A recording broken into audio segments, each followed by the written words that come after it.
Boa noite, cursantes de Direitos. Eu sou Gildásio e vim esclarecer para os senhores hoje a arrependimento eficaz, arrependimento posterior e desistência voluntária, certo? Vamos então aí partir para os três tópicos explicados. Então já vem aqui embaixo, deixa o like, se inscreva e ativa o sininho e deixa qualquer comentário de qual curso que você, qual o período que o senhor está cursando e vamos lá. A princípio, a gente tem essas três possibilidades que o direito nos dá para a pessoa se arrepender, não cometer o crime ou evitar que se consuma. Vamos lá. A primeira parte é quando a gente tem uma desistência voluntária. O que é desistência voluntária? A desistência voluntária é quando o agente, antes de esgotar todos os meios para consumar o ato, ele desiste antes de tentar todo o seu poder, antes de esgotar todo o seu poderio delitivo. Como assim, tio? Imagine que eu tenho uma arma, eu vou utilizar do homicídio porque ele é uma parte mais fácil de entender, porque é uma coisa que todo mundo comenta. Vamos lá. Eu compro uma arma, eu tenho 10 munição. Se eu tenho 10 munição e eu dou um disparo, eu tenho uma tentativa imperfeita, porque eu ainda tenho um poder delitivo ainda muito para se executar. Então, se eu tenho ainda mais 9 munição, mais 9 projéteis para disparar. Só que eu dou só um disparo e eu desisto de consumar o crime. Eu desisti, eu não fui forçado. Eu desisti por conta própria, ato meu.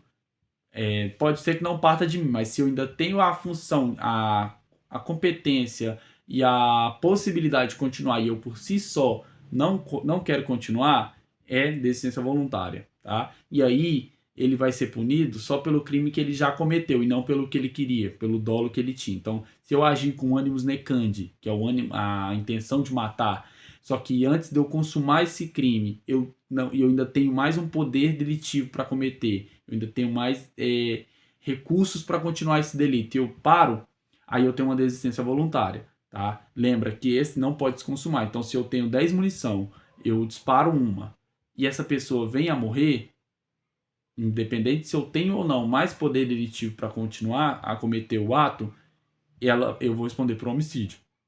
Agora, se eu dou só um disparo ou 9 disparos, ainda tenho mais um disparo para efetuar, eu não o faço, eu desisto antes, essa pessoa não morre, aí eu vou responder pelo crime já cometido, que é ou lesão corporal gravíssima, ou lesão corporal leve, a depender se eu acertei só um disparo dos 9. Então eu vou responder somente pelo meu delito já cometido e não pelo que eu inicialmente pretendia cometer.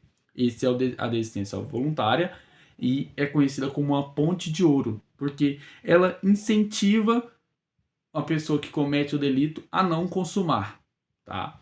Então, gravem isso. A desistência voluntária, ela parte da premissa de uma tentativa imperfeita, ou seja, que eu ainda tenho mais atos a seguir para consumar meu crime, eu não esgotei todo o meu poder delitivo, e aí eu vou e desisto, tá? E aí eu pego e consigo reverter a situação. Então, aí eu tenho essa ponte de ouro que eu vou responder somente pelos atos já praticados, beleza?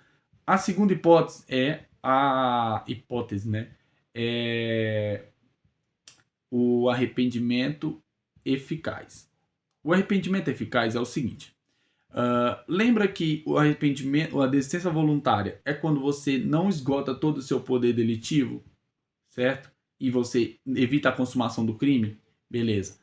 O arrependimento eficaz é quase a mesma coisa. A diferença é que você age, você executa todo o seu poder delitivo. Então você tem uma tentativa perfeita de crime. Então eu tenho 10 munição, eu disparo as 10, certo? Vamos usar o mesmo caso do primeiro. Eu pego e disparo os 10 projéteis. E aí eu me arrependo, pô, que merda que eu tô fazendo, perdão da palavra aí. Eu vou e me arrependo. E com esse arrependimento, eu vou e ajo contrário àquele fato. Então eu estava querendo matar e eu vou prestar o socorro. Eu vou agir contrário àquela conduta criminosa que eu tinha. O que acontece? O que vai surgir daí?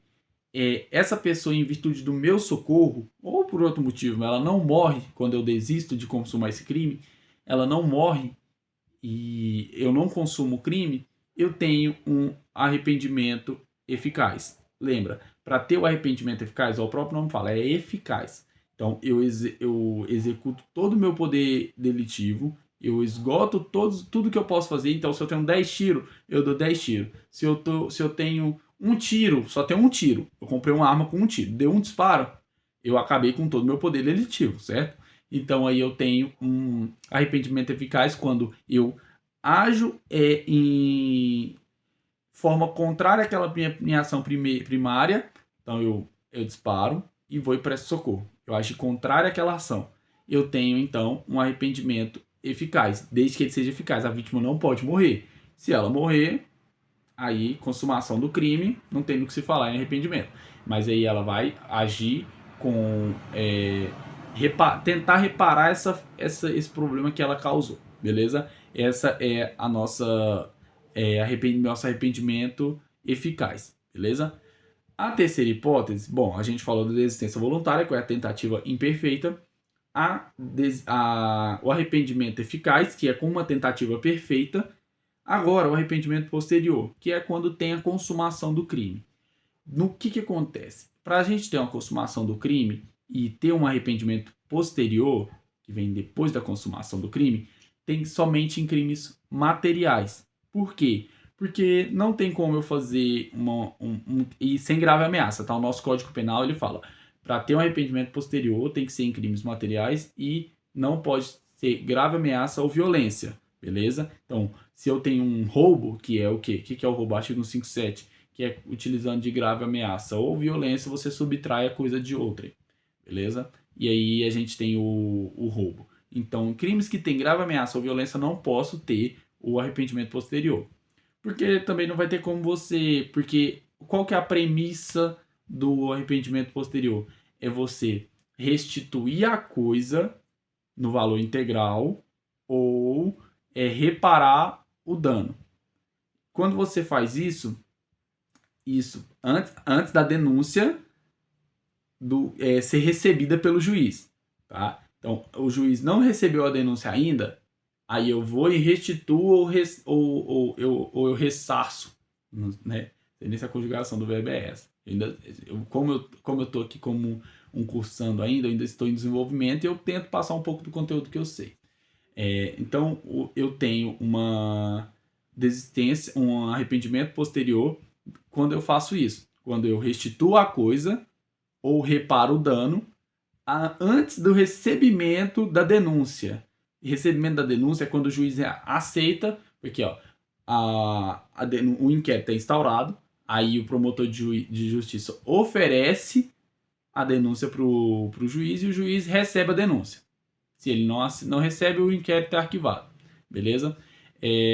Então, lembra, é uma pegadinha de prova que é muito forte, até mesmo em concurso e nas provas do penal também.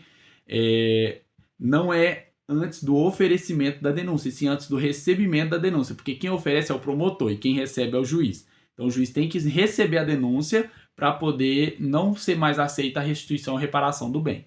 Então, antes do recebimento da denúncia, se for restituída a coisa ou restaurada o dano, é uma causa obrigatória de diminuição da pena, tá? Não é que a pessoa vai ser inimputável, somente vai ser uma redução de pena.